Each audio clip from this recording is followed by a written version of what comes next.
using your imagination to consider a new way of being, a new character you could be, a new situation, so that then you can actually do the things you need to do to reach that new path. Hey everyone, this is Ron, and just got done recording one of the most fun episodes that we've ever done here on Gemba Academy. It's with a nice lady named Mary Lemmer, and Mary is an improv professional.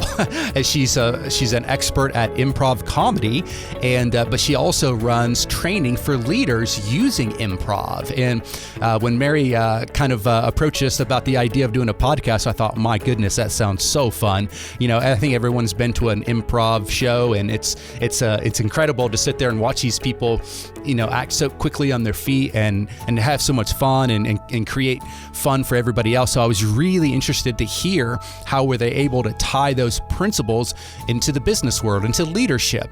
And so that's what Mary and I talk about. And she explains how many of the principles of improv can be used for the benefit of a business, for people, for relationships. And boy, we had a lot of fun, and we even did a little improv towards the end of the episode. So you have to listen to the end to hear how I did. So show notes for this episode can be found over at gembapodcast.com. Just look for episode 294. Again, gembapodcast.com and look for episode 294. And as always, if you'd like to take a sneak peek at all Gemba Academy has to offer with our Lean and Six Sigma training videos, please head over to gembaacademy.com. Okay, enough from me. Let's get to the show. Mary Lemmer, welcome to the show. How are you? I'm great. Thanks for having me, Ron. Oh, as we were kind of chatting before we hit record, I'm super excited to have you on. This whole topic of improv leadership and training is, as you know, something that we've not really explored on the podcast before. So really, really excited for this one. Yeah, I'm excited too. I'm excited to share some of the learnings and practices with more people. So a bunch of the folks that kind of follow the lean movement, many of us were in Chicago, a week or so ago. Time flies now. And one of the keynote presenters was a gentleman named, what was his name? John Sweeney. Have you ever heard of John? John Sweeney. Yeah. So he's this like entrepreneur guy or whatever, innovation guy, but he also does improv. And so it was interesting, like hearing him kind of talk about, the parallels between our two universes. And I'm interested to hear if you have some of the same things. I won't say what he said because I don't want to like bias you or anything. But he was really fun. I'm glad to hear it. I'm glad you got to experience and learn a little bit more about that connection before our conversation. Good. All right. Well, Mary, we like to begin all of our episodes with our guest sharing a favorite quote or two. So do you have one? Yeah, one of my favorite quotes is by Amy Poehler, who, as you may know, is a really talented woman who's been in many comedies and studied at the Second City in Chicago, actually. And she has a quote that's plastered somewhere on the wall of the Second City that is, "No one looks stupid when they're having fun." And I really like this quote, and I use it a lot in my work and in my life because I notice it. And when you're having fun and learning and smiling, you don't look stupid. You know, you're part of if you're confidently doing something and doing it with conviction, that is going to actually bring people into whatever you're doing and invite them into what you're doing versus scare them away. No, I love that. You know, and it kind of reminds me of like, quit taking yourself so seriously, right? I mean, just lighten up a little bit, have fun, enjoy. And what if we mess up? You know, let's learn from it, right? And smile and have fun because life's short, right? Yeah, exactly. And it's so important. And you can so tell in an improv show if you're watching performers and they're not having fun, you can tell. And I notice this within companies too, where teams that are not having fun working together or doing what they're doing, you can tell, and it starts to infect the team a little bit. And so I think we sometimes underestimate the power of fun in the workplace, and fun within obviously structure and goals and processes. But when you inject fun in that, it can be a lot more productive and, well, a lot more fun. Yeah, I love it. Mary, tell us a little bit about your background, maybe how you got into this line of work, and then definitely tell us what you're up to these days. Yeah.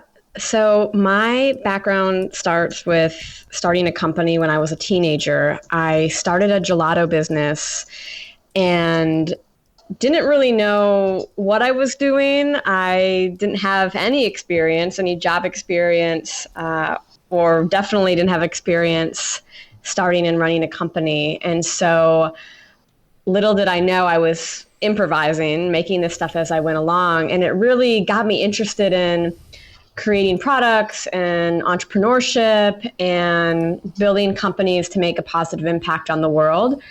And so from there, I went on to work in venture capital, actually. After college, I joined an early stage venture capital firm, investing in early stage companies, mostly software, doing kind of B2B or consumer tech marketplaces. And I got to work with so many different CEOs and types of teams and companies. And I also had a ton of anxiety because at this point, I still had the business that I had started as a teenager.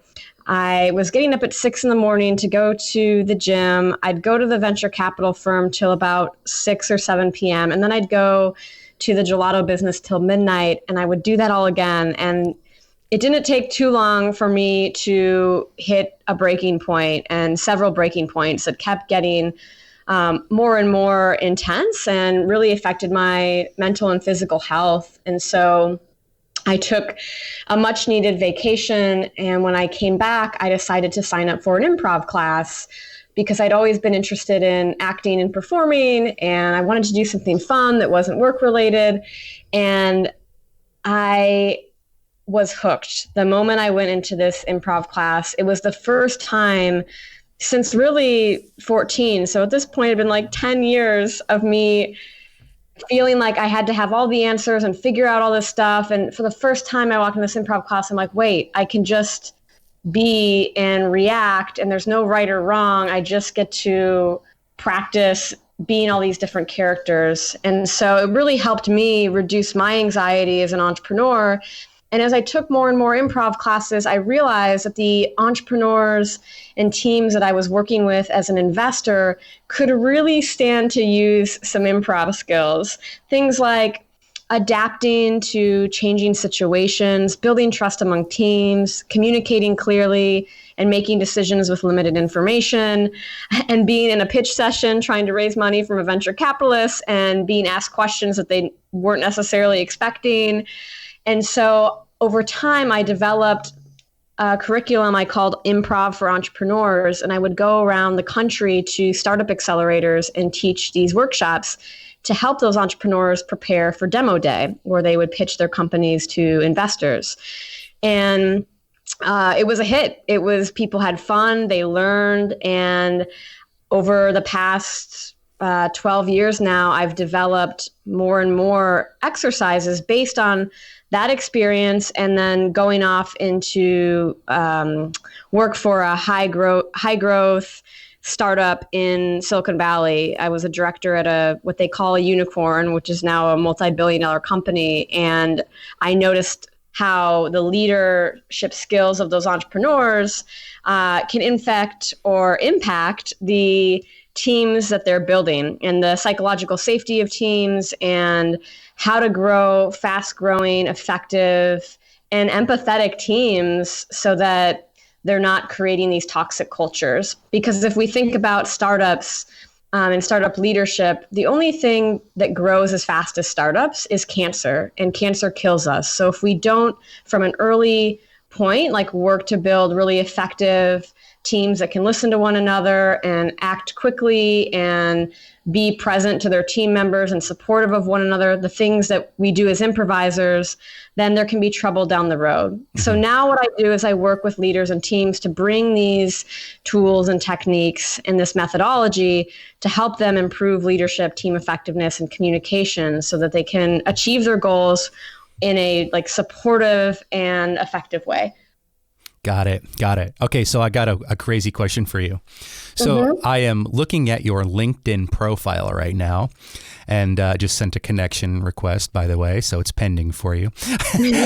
And I notice in your picture, it's a really cool picture, that you are looking up and to the right. So I did a little NLP training back in the day, and I remember looking up to the right is when often we are imagining something. So was that on purpose, looking up to the right? Are you trying to send us like kind of an improv imagination, or was that just a happy accident? Wow, Ron, you are the first person to ever make that connection and notice that. And I'm a very intentional person, and I have done some NLP coaching and work and learning about that methodology. And that was one of the most impactful learnings that I had around that. Looking where your eyes go is telling you something about what you're thinking and feeling. And Improv and Improve, which is the name of my company, is all about using your imagination to consider a new way of being, a new character you could be, a new situation, so that then you can actually do the things you need to do to reach that new path. And so that is, and a lot of the training work we do embeds neurolinguistic programming and other types of behavioral psychology and research and performance methods, so that you can.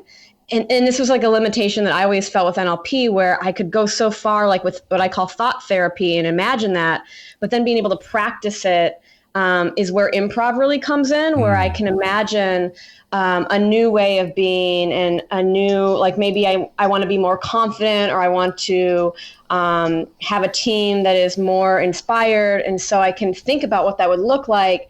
And then I can use improv to practice new ways of being, to see what actually leads to that result. Because I can imagine all I want, but if I'm not grounded in reality and practicing new ways to get there, I'll never reach those new goals. Yeah, or you're just lying, right? And you're not even being, exactly. there's no truth to your imagination, right?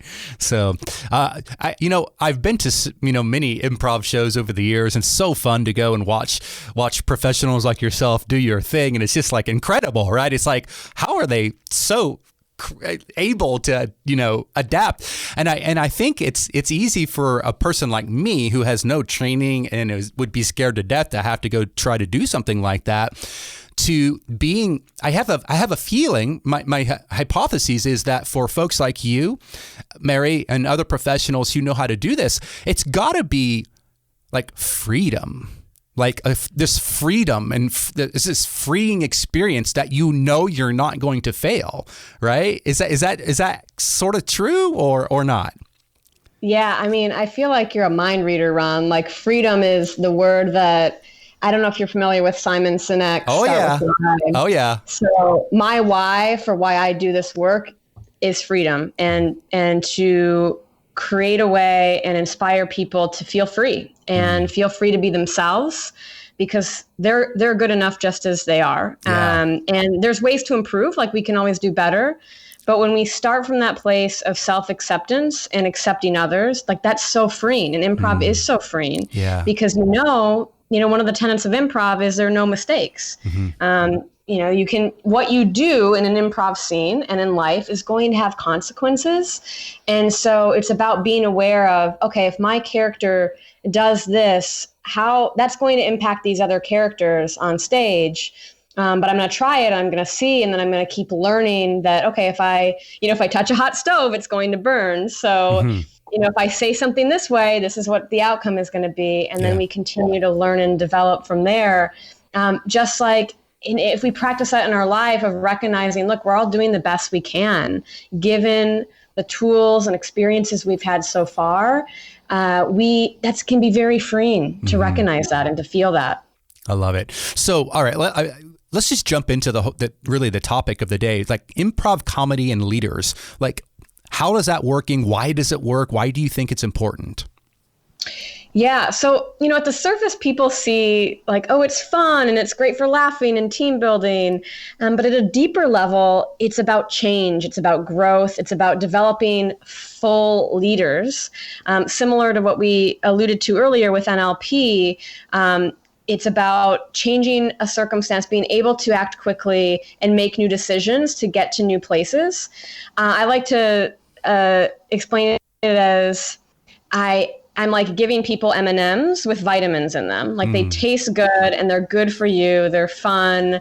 They're sweet, but deep down, like they're improving your health. And our methodology is fun and it's good for you because of that fundamental ability to accept things as they are. So we have a principle where it's, yes and say yes, accept the reality of the situation, and then build on it, and then make a decision based on that reality, and then recognize there are no mistakes, right?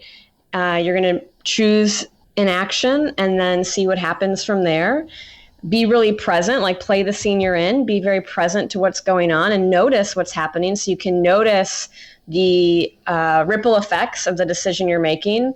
And then if you want to change and grow, if it feels weird, you got to do it. Because if we stay in our comfort zone and we continue to run the same patterns, the same programming over and over again, then we're not going to get any different results.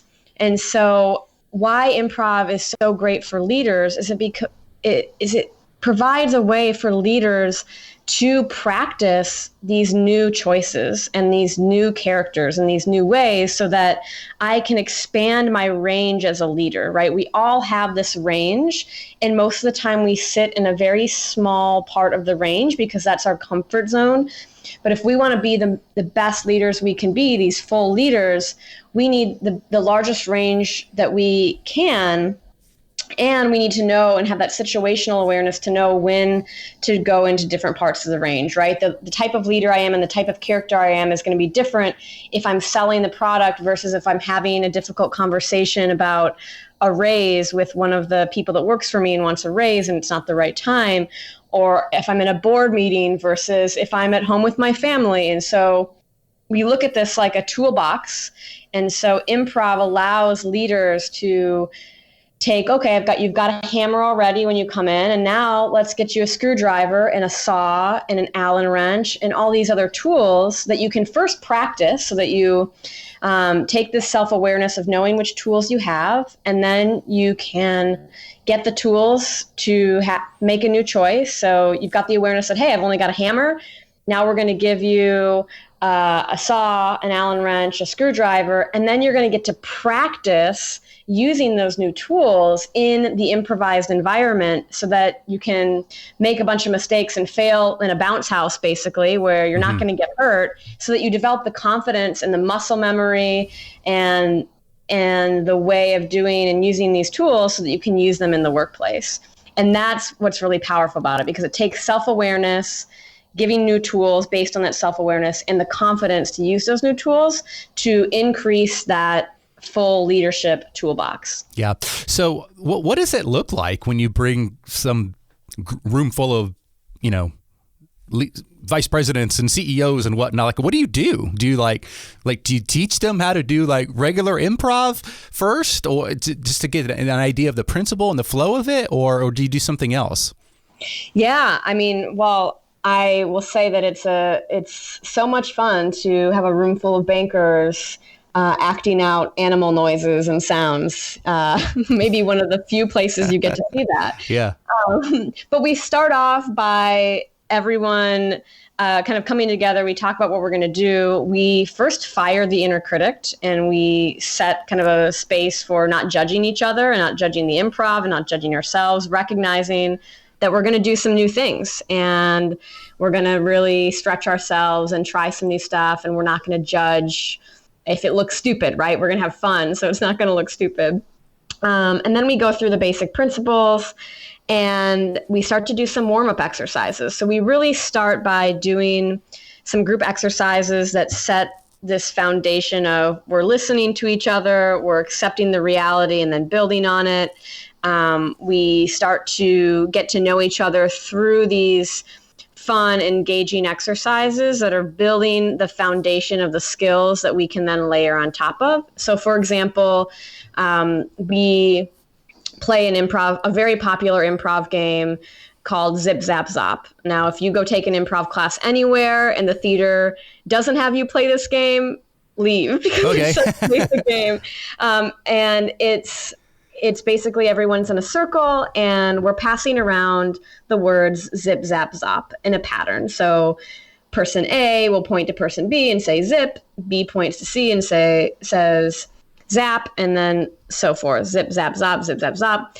And then we introduce another pattern and we layer in a few patterns so that the group has to pass multiple patterns at the same time. And so I share this example because it's one of the earliest exercises we do. It builds on each other and it establishes that, hey, we have to listen to one another.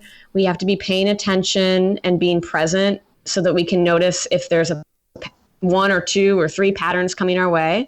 We need to accept when the pattern comes and then move it forward to someone else. And as leaders, we're constantly multitasking in our lives. And so this exercise allows us to practice that multitasking when the stakes are low. And when the stakes are low, psychological safety is high. So we can start to really build those foundational skills around listening, being present, so that as we go through the rest of the training, we've got that foundation. We're not trying to add rooms to our house without that there. And then we go through a series of partner exercises, which are allowing us to practice objective observations of each other in a scene so that we can start to notice verbal and nonverbal communication and be able to share with someone, hey, I noticed that you slouch when you are talking. And it's not judgmental. It's just pointing out something that someone observes. So that prepares that person to be able to make a new choice. And so a lot of people don't realize that they're not smiling when they're talking. People think they're smiling and they aren't. And so these objective observations bring out these types of observations to say, you think you're smiling, you're not smiling. So that's the way that we can start to establish, here's the reality of the situation. You're asking for money from someone and you're not looking at them in the eyes, or your body language is like you're slouched over and looking down. We're going to try looking up, pulling your shoulders back. It reads to be more confident, and now try delivering the same line. And so we do these partner exercises, and then we go into doing some more scene work where we take real life leadership situations and challenges that the people in the group are actually facing, and we use those to inspire improv scenes. So things like difficulty working with a colleague, trouble raising money, I need to fire someone, and we practice those. We use that, and we have two people in the scene. We get to share these objectives, observations, and provide new ways to do that same scene to heighten the scene. And now in improv comedy, we heighten the scene to make it funnier. So we make new choices to make the scene funnier. In our trainings, we heighten the scene to make it more effective in reaching whatever the goal is. So if my goal is to raise money, I can see objectively what someone is doing in that interaction, provide a few suggestions that will be more likely to reach that goal, and then allow someone to practice making those changes and recognizing, oh yeah, that was more effective. Or for people that are in situations where they have to have a difficult conversation at work, maybe set a boundary or tell someone they can't finish the project on time, we have them practice having that conversation and recognize that it's not as scary as they thought it was going to be, because part of the reason that they don't want to deliver the news is they're afraid and there's something going on that makes them deliver the message in a less than effective way. So we do these scenes that are inspired and used as a tool to get people to that place where they can make real change and practice that real change. What role does like empathy play in the whole process? Because you talked about like, we have to fire someone or give someone some what could potentially be seen as bad news. Empathy is core to a lot of improv, and a lot of people that do this kind of training, they develop more empathy for someone else because you're able to see how someone else responds in a way that's you're like observing what's going on, and you get to hear what that person thinks after that conversation, right? So we paused a scene, and maybe, Joe and Mike are in a scene together, and Joe says to Mike, "Hey, Joe, I'm going to have to let you go." And Mike responds as he does. And then we pause the scene and we ask Mike, we say, "Mike, how did it feel the way Joe delivered that message? What was going on for you? What do you think is going on?" And then Joe gets to hear how his words, how he's saying something, what he's actually saying is impacting this other person. And Mike may say, like, "I feel like he's really angry at me and I did something I don't know. Like, he seems like very upset." And Joe may not mean to come across that way. So it builds empathy for recognizing how we interpret something and how we feel about something isn't necessarily how someone else feels about something. Because a lot of times people are projecting the way they would feel onto someone else. And this allows people, it kind of like opens up the kimono to recognize, like, oh, everyone does react different ways. The way that I would react isn't how this person reacts. And then we get to build more of that empathy and compassion for one another. Now, what about like personality types, like say an extrovert versus an introvert? Because I would assume that I don't know. Maybe I'm completely wrong. That like being in an improv world would draw the extrovert, the person who's not afraid to get up in front of people. Is that true, or is there just as many introverts that thrive in this environment? So it's a lot of introverts love doing improv for different reasons than the extroverts. So this is probably the number one question that especially tech companies ask me when they're considering bringing improv into their companies. They're like, "Well, we have a lot of shy people. Yeah, like, for sure. I don't think they'll like this. Like, they don't really talk that much." And I'm like, trust me, they're going to love it most, because people are labeled introverts at the office, and then all of a sudden that's their character. They expect other people to expect them to be introverted, and so they start to fit that role. And what improv does, what these trainings do, is it allows people the opportunity to play a different character.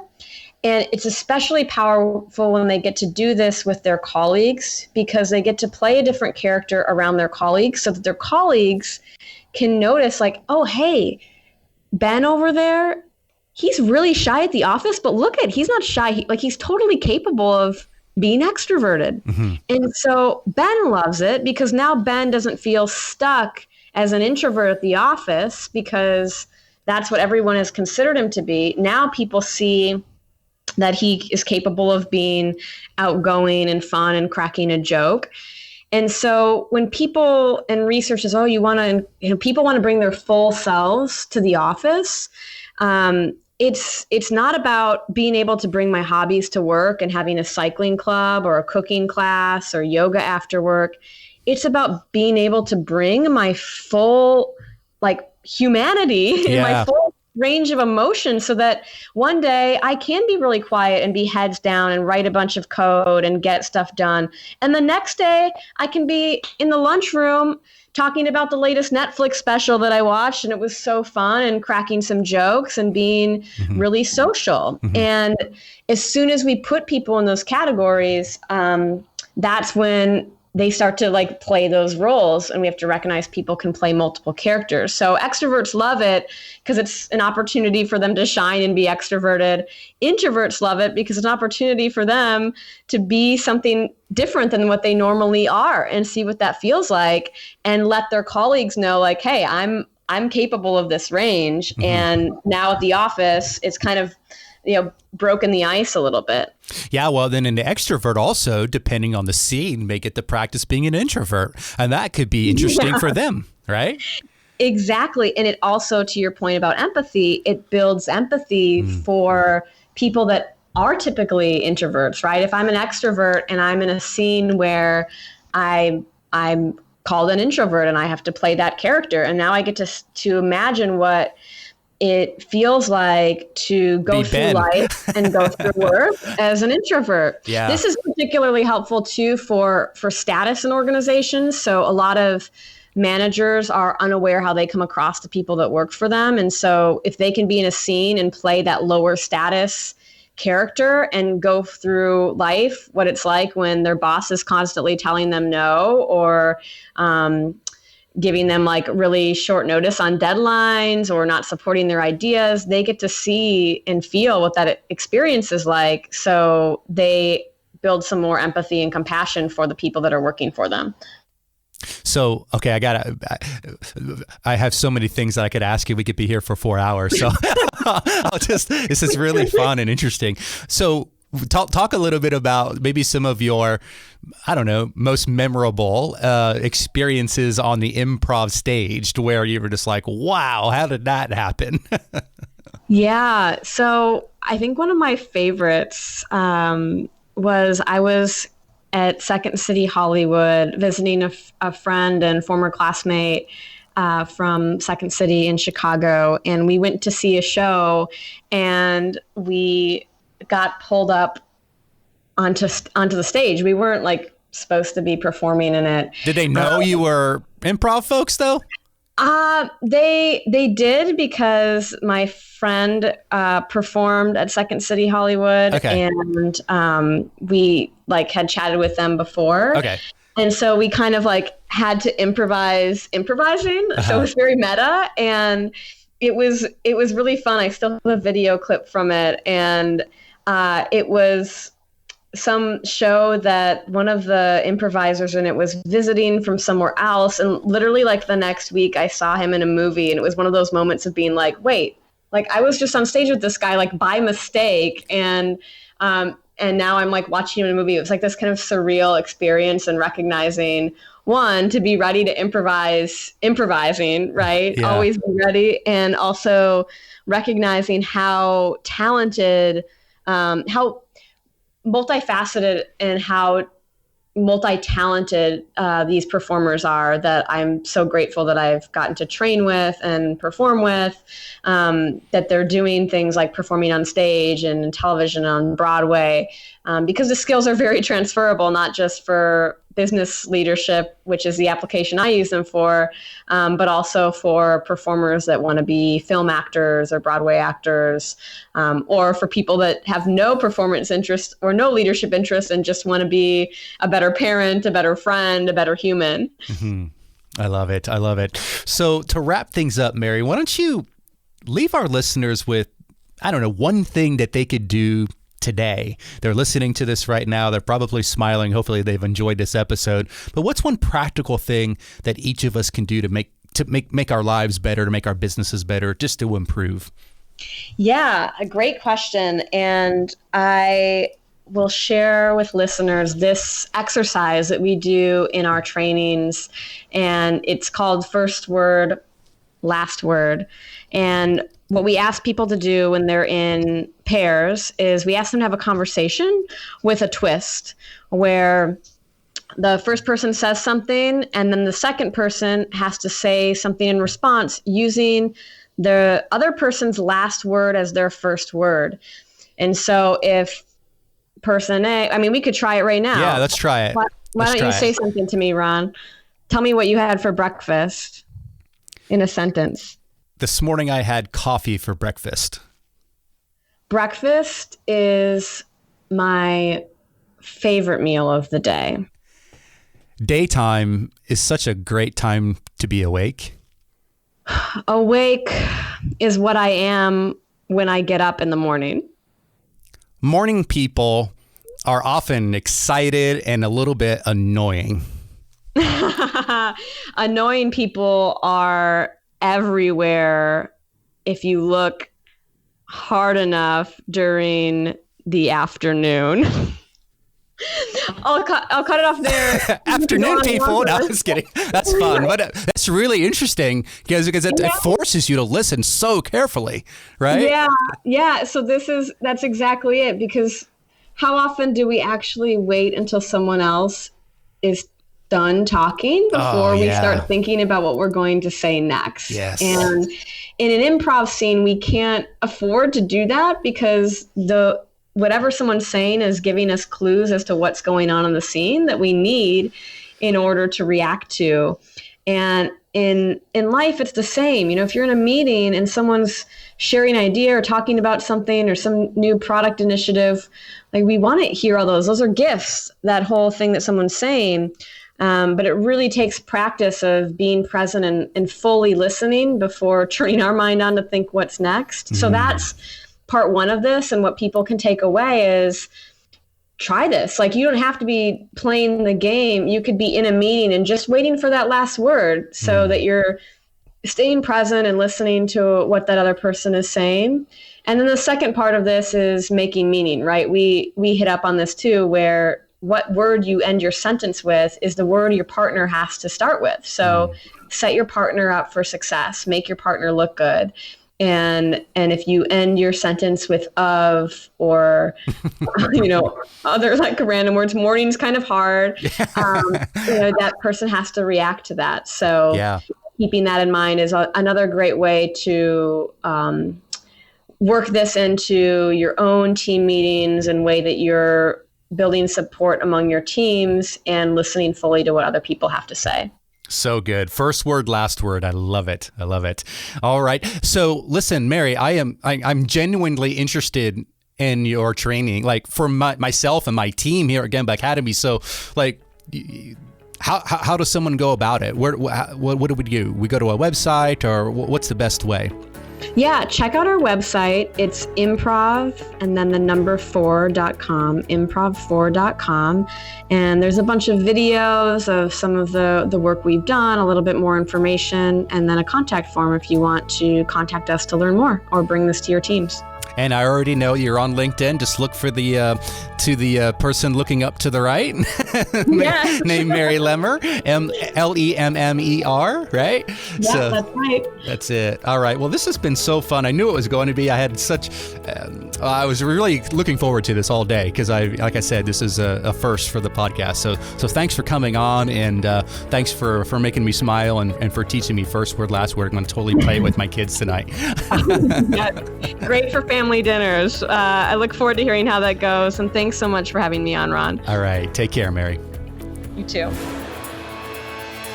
Thanks for listening to the Gemba Academy podcast. Now, we invite you to take a no-strings-attached, fully functional test drive of GembaAcademy.com. Gain immediate access to more than 1,000 Lean and Six Sigma learning resources, all free of charge at GembaAcademy.com.